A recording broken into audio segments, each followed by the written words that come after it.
Boss Man Show. Nicholas Askew, director of swimming and diving and tennis here at Howard, our favorite school, the Boss Man Show at Howard Bison. Coach Askew, what is up, my man? How things up there in D.C., my brother? Bossman, what's good, man? Thanks so much for having me, bro. Everything is cool up here. You know, we're doing the best we can under the circumstances. It's a crazy time in our world and at the university and in sport. But you know, we weren't built to break, baby. We're gonna get through this. Coach, tell us, how has COVID been managing two different sporting doctrines, first and foremost, and keeping everybody in line and safe? Because, the pool is somewhere you can count a distance, and I don't know how the virus works in the water. Tennis court, definitely distance for sure. So make sure the balls are not, with stuff on the balls. So how has it been trying to manage your squads, keeping everybody in shape, knowing they got to do different stuff to stay in shape for each doctrine or sport that they have? Yeah, man, it hasn't been easy. Let me tell you, trying to manage it with one sport is difficult, and then you just multiply that because having both programs. But the God honest truth is we've got incredible student athletes. They're really determined to get through this, and that's something that is absolutely helping the situation. Number two is we've got an amazing support staff and coaching staff that is constantly trying to stay in contact. Constantly trying to send information so that the athletes, no matter where they are, for our swimmers and divers, we've got people who haven't even been able to touch water since March. And, swimming's a sport where you can't take a couple months off and come back, and expect big things. You really have to be touching water and on a regular basis. So what we've been able to do with them is continuing with our strength and conditioning staff to send them workouts to help them do something, stay in some type of shape. On the tennis side, it's the same thing. We've got people who haven't really been able to get on the courts since March and April. So we've been sending them workouts and sending everyone things that are going to help them when we are able to get back safely. Nope. Yeah, Coach. And that's honestly, it cut out a little bit. I'm sorry. Are you good, man? The big thing for us is making sure that in some way we come back better, and that's what the support staff is really working on. And we're trying to make sure that our team is safe physically and mentally, because this is really tough times that we're dealing with, things that there is no playbook that we can go by, you can't just go and look and say, okay, this is how we manage this. We're really trying to do the best we can in managing it, day to day. Now, Coach, you are a dual sport athlete yourself. You was a swimmer, diver, and a tennis player. So tell me, Coach, how was that as a kid trying to, me, I played basketball, football, tennis, but, you're swimming and tennis. So how was that as a kid trying to manage those two different sports right there as a kid? Yeah, let me tell you, my parents, they were smart. I'm the third of three boys. I have two older brothers, Joe and Mark, and we had a lot of energy, and my parents recognized that. So they said, okay, look, let me tell you, we're going to put these boys in every activity we can find. And, we're very blessed to have grown up, just 2 blocks away from a recreational center that had a track, tennis courts, Olympic-sized pool, playground. So literally that's where I spent most of my days. And, whether it was organized, playing ball or sports, or it was unorganized pickup games, et cetera, that's what we did all day, every day. And my two sports really streamlined into swimming and tennis because those were the two that I had the most exposure to, had the most development for. And there's one, my parents, they knew that swimming had to be one of the sports we had to be in, because there's one thing for sure. After you swim, you're tired. Yes. So there was no time or space for foolishness. Once we got home, both my parents were super hard workers. My mom was a nurse. So when she got home, she had given a lot at work. So we needed to make sure that, or they needed to make sure that, between the three boys, the house wasn't too torn down and that, we didn't cause too much ruckus once she did get home. But it was cool, going through high school and really kind of getting into just those two sports and dedicating most of my time to those. It was a lot. And I really attribute just some fantastic mentors and people who supported me growing up to be able to have the chance to go to Howard and to be able to swim for Division I HBCU and to be able to play Division I tennis, it was just amazing. And but it was time consuming, let me tell you. Now, Coach, like you said, Coach, you actually coach at your alma mater. How cool is Yeah. that, man? Actually, being a Bison and lead the program that you played for, man. That's one of a lifetime kind of thing, man. Because a lot of guys are gonna had an opportunity to actually lead the program that they played for, and now you're in that position, and you represent the Bison for anybody who wants to come. You were a Bison. They can't say nothing about Howard because you were the Howard Bison. You know what it's all about. So how does that feel, man? Representing your school like that, man, and leading them now. Yeah, I'm so proud, and I'm so grateful for the opportunity, that President Frederick and the athletic director and athletic department gave me the opportunity, to be in this position to lead the next generation of college athletes, at Howard. When I was here, I didn't take it for granted whatsoever. I knew where we were, and of course, being college age, I had my mind of how I would do things and how they would be differently, but never in my farthest mind did I ever think that I would be at some point in time in the position to be the head coach and the director for both programs. It really came kind of funny. I talked about the program after graduation, et cetera, and essentially they were like, okay, well, we'll give you a chance to go in there and make the most out of it. And I was like, oh, okay. And once I got the opportunity, put together an amazing coaching staff and have had fantastic support from, athletic director Carrie Davis, our senior women's administrator Amy Olson, the Office of Student Affairs, and it's been great. And that's something that I talk to my recruits as well as our current athletes about my experience and how that I get the chance to be an empathetic coach because I literally swam in the same pool, right? I literally played on the same courts. I studied in the same buildings on campus. I walk the walk, I talk the talk. So I also warn them. I was like, so, don't come with, no craziness because, I've been there. I've done that. I understand. Yes. If you're going to tell me something, you better make it real good because I'm going to see right through it. That's how me and Coach Purrier feel about Tennessee State. We went with the Tennessee TSU. So we feel like, you can't tell nothing about John Merritt Boulevard that we don't already know. You better come correct or don't come at all. That's right. Exactly. Yes, indeed. Yeah. You can't tell me nothing about no John Merritt, baby. You can't tell me nothing about that. I know about how that was went through. I know the good, bad, ugly, and all the skeletons too.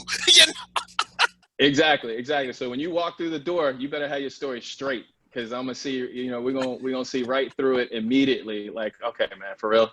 All right, now tell me what really happened. No doubt. Now, I Yeah. know you recruit down my way in Atlanta a lot. So what about the city of Atlanta attracts you to find talent for swimming and diving and tennis because of, it's a diverse city. Atlanta, a lot of tennis players here in Atlanta for sure. I know that. A lot of swimming pools here as well. A lot of things going on here. So what about the city of Atlanta makes Howard a good fit for tennis players, and divers, and swimmers here? Yeah, I mean, for both sports, honestly, the Atlanta metro area is a hotbed for talent. For both of my programs, I'm very adamant about making sure that our teams are a reflection of our campus community. So what that means to us is that the athletes have to, most likely will be predominantly from the African diaspora. So any of the 67 countries from the continent of Africa, from the Caribbean, and obviously here within the United States. So being able to find Black and brown people in the Atlanta metro area is definitely one of the hotbeds. And I think that has a lot to do with the amazing coaching that goes on both on the tennis courts as well as at the swimming pools. And it having so much space, to be able to have so many different programs where there are more of the recruitable athletes that we're most aggressively looking for.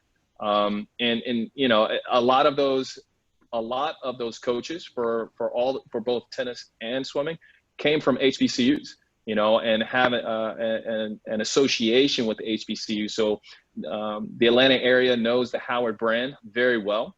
So they're very keen to send their athletes to Howard to gain an amazing education, as well as to continue to go through their athletic endeavors. And, for me, obviously, that's obviously swimming and diving and then tennis.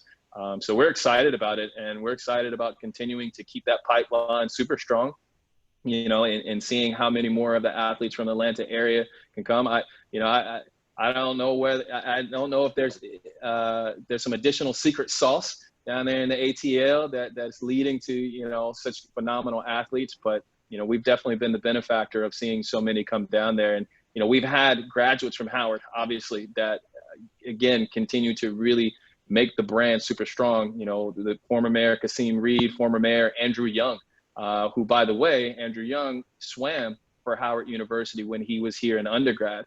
And I tell the athletes that we're recruiting for swimming and diving that all the time. And when he comes to Howard, we make sure that we get a chance to take the team to see him as well. Yes, most definitely. That's why I was telling all the coaches who come on the show from Howard, hey, I feel like DC is like Atlanta up east, because the city is kind of the same for diverse, same kind of makeup, same kind of population, same kind of different things to do, eateries, things. So it's a good place to go and kind of have a home feel, but not being at home, because it's the same thing you have at home up in DC as well. And also, but you might you'll meet people who can help you down the road, get a good job behind your name. People in the U.S. Senate, Congress, people in D.C. who have a lot of power. You can get an internship. You can get the Howard degree behind your name. You're set for the next 40 years of your life. So I tell you all the time, hey, move to D.C. is not a bad, because it'll remind you of home, but not being at home. That's right. That's right. That's so right. I mean, there's so many similarities between the two cities. I think, again, as DC being the nation's capital is such a melting pot, it has so much diverse culture and experiences that are here within the city. And it's very similar to Atlanta. I love spending time, down in Atlanta, and being able to see, the amazing growth, and going, to the previous Olympic Village and everything. And there's so many things that are different, but yet they give you that same vibe. What is your favorite thing about Atlanta, Coach Askew, when you come here? The eateries, or what do you love to do the most when you're here in the ATL, man? Let me tell you, I'm a foodie, so I'm originally from North Carolina, so I love soul food. One of my favorite places, and they've gone even more commercial now than they used to be, but when Zaxby's first opened up, that was one of the places that I literally, one of my very best friends from Howard, he and his family live in the Atlanta area. And when I was traveling and coaching, and I knew I had a layover in Atlanta, I'd make the layover so long that my boy would be able to bring me Zaxby's to the airport. And we would literally have the Zaxby's in the airport, and then we would go. And I know, that's not that's much more of a commercial space now, but when they first opened, man, I was like, oh my gosh, this is so good to me. I feel you, Coach. I feel you, man. Let me ask you this, man. A lot of Black people don't swim very well, so me included. So for a guy like me in my 30s, and others listen to the show, how can we get involved in water? Because I think that sometimes we don't really get in the water. Like when I go to the beach, I might put my feet in the water, but I don't go. I ain't trying to get swept up, because I know if I go in too far, I'm done. So how do we, and we in the mid-30s, 40s, 50s, and try to get lessons and find places that will help us get over our fear of the water? I'm so glad you asked, brother, because that's one of the things that I'm very passionate about, being the only HBCU that has a Division I program. It's one of our missions to help more people of color get into the water and learn how to swim. For the biggest reason is that it's a life skill. It's a skill that can truly save your life. And there is no age that you can't begin to learn how to swim. It's one of those things for you. I would encourage you and your peers, learn to swim to break the cycle. Because if you have a fear of it, and you have kids, or your peers have kids, you're more likely going to instill that fear into them. And if you're able to get in there and get in the water and learn how to swim, then your children and your peers' children are going to be more likely to want to learn how to swim. And again, in our community, the number one and number two killer basically in our Black community is hypertension, diabetes, heart disease, hypertension, diabetes. So the top three, right? Being in the water and having that in swimming is one of the greatest kind of ways to push that away, to make that less likely to happen within our community. So there are extreme health benefits that our community in particular can really benefit from. And when you start to think about those three things, the health benefits, breaking that cycle, getting over the fear, because it will save your life, then I think you'd be even more encouraged to do so. You know, about 8 years ago, the statistics was 70% of African Americans had limited or no swimming ability, right?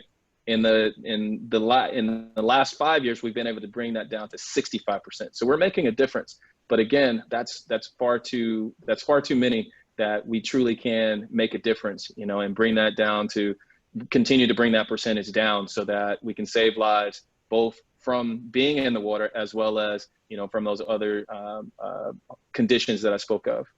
Now, coach, on the tennis side, you know, I went to tennis camp as a kid. You know, the USTA gives people grants, but sometimes, like, you know, Mhm. it gets to the point where it's too expensive almost. You know, trying to get different Yeah, rackets. You know, go travel to tournaments. You know, for me, I stopped at 10 years old. I still play, but how can we get more kids involved in tennis? Because tennis is what you play your whole life, and it's good for your yeah. heart, cardio, running back and forth, keeping in shape. So how can we get more kids beyond, you know, outside the USTA pipeline? We can get more grassroots tennis organizations going, so young men, women can learn tennis and not be stuck under the USTA, who might pick and choose a certain age. Okay, you like you might develop, you might pop, and you know, rather than just being depending on this one big tent, but have our own grassroots in our communities to help young men and women learn to play tennis, like the Williams sisters did as well.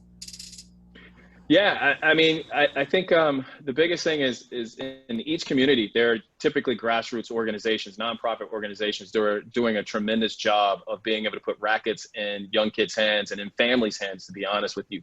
And so you definitely want to identify those in your local areas.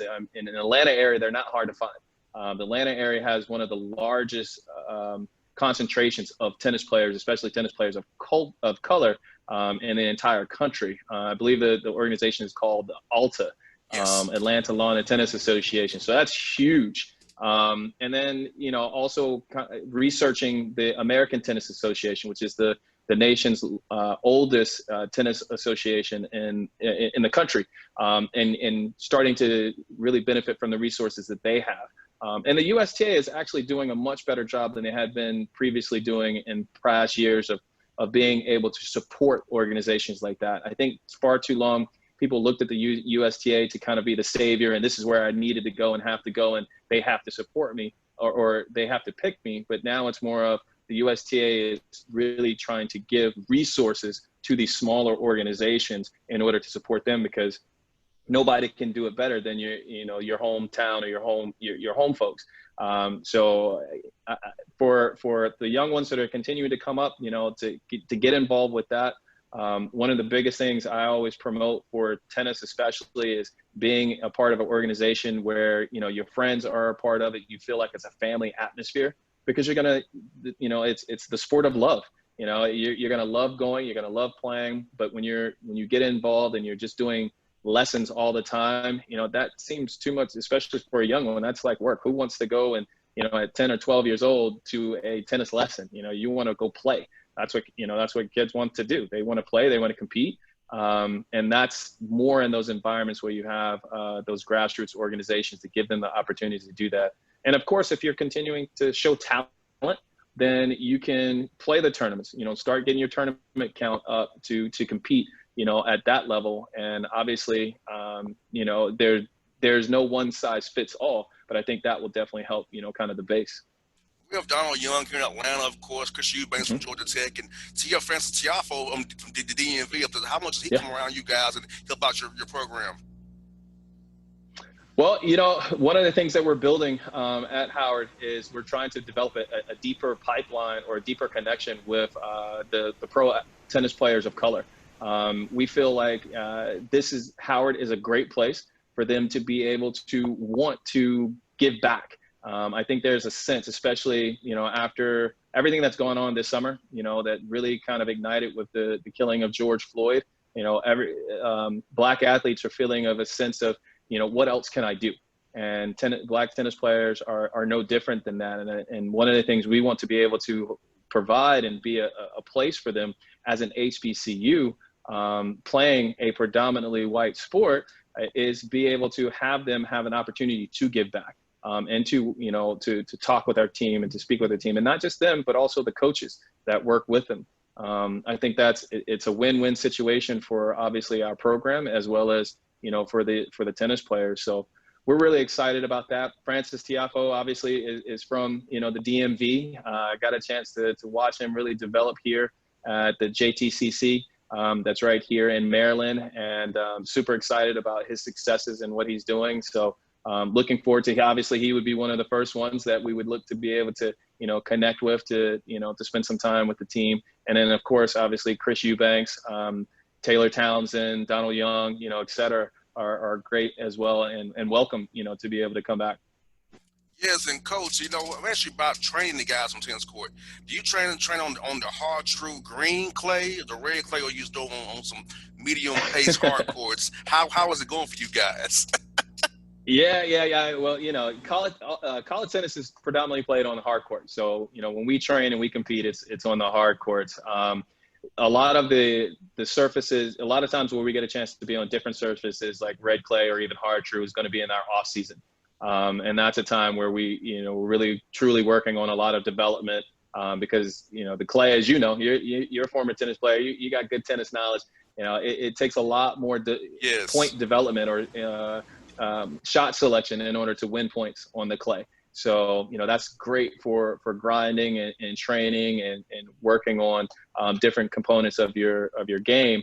But when we get into collegiate play, it's on the hard predominantly. And so that's what we have at Howard. We've got the 8 outdoor courts that we train and we compete on. And then we also go over to Washington Tennis and Education Foundation to train for indoors. And those are slightly different because indoor is a little bit, depending on which indoor, it could be a lot faster, but it's a faster surface. In the outdoors, you also have obviously the different conditions that you have to contend with, in addition to, your opponent. I love Atlanta. I can go play on some hard true. I can go play on a slow outdoor court. I can play on a medium pace. Yeah. Some of these indoor coaches are playing slower though. They're playing slower, man. I'm like, this helps me out a lot there. The slower it is, the better I am. So, I need to be a little bit slower for me, man. So yeah, play a little slower. I'm good. I need time for these to give wind you a up. little bit more time. I need to wind up my soft spin, man. Hey, coach, I got to go. I use the James Blake backhand. I try to do 2 hands, man. I say, man, I'm terrible at 2 hand stuff. I go to 1-hander. So I had to go to the James Blake 1-hand backhand, man. I can't do the 2-hander no more, man. Love it. That means your footwork's got to be on point. Hey, I'm going for broke every time, brother. The forehand, I'm afraid I'll be good with the forehand rally, but the backhand, I'm going for broke, man. I'm going to just go for broke. Yeah. There you go. So it's going to end one way or the other. Yeah. Hey, kick, serve, forehand, or backhand corner, I'm going for broke. I'm going for that. I don't care. I was going for I know I can't stay in the rally with you. I need to give me a slice backhand. So you give me a slice, I'll be okay. But I don't have it. I don't have it yet, coach. I got you. You get on that clay. It'll help you develop those defensive skills, and that slice going to come around because you're going to have a chance to stay in that point a little bit more. No doubt. Coach, tell us this. How can my listeners help both of your programs at Howard? How can they donate to your program, help your programs, make sure that we get send more people in ATL up your way to help your program grow and be prosperous, man, going these years to come here, man? Yeah, the 2 biggest things is one, for us, it's about exposure. Again, being in Olympic sports, swimming and tennis, we don't get the same type of exposure as, football and basketball. No knock to them whatsoever, but, we understand where we are. So continuing to follow us on social media, continuing to follow us on hubison.com. That's huge. Being able to share it with a friend, tweet it, post it, and everything that you can potentially do over the internet is huge for us. Because being able to be out in front, representation matters. One of the reasons why we're seeing such an uptick in minorities participating in the sport of tennis is because of individuals like the Williams sisters, right? The same thing goes in swimming, individuals like Maritza McClendon, Cullen Jones, and Simone Manuel, who won the Olympic gold in the previous Olympics.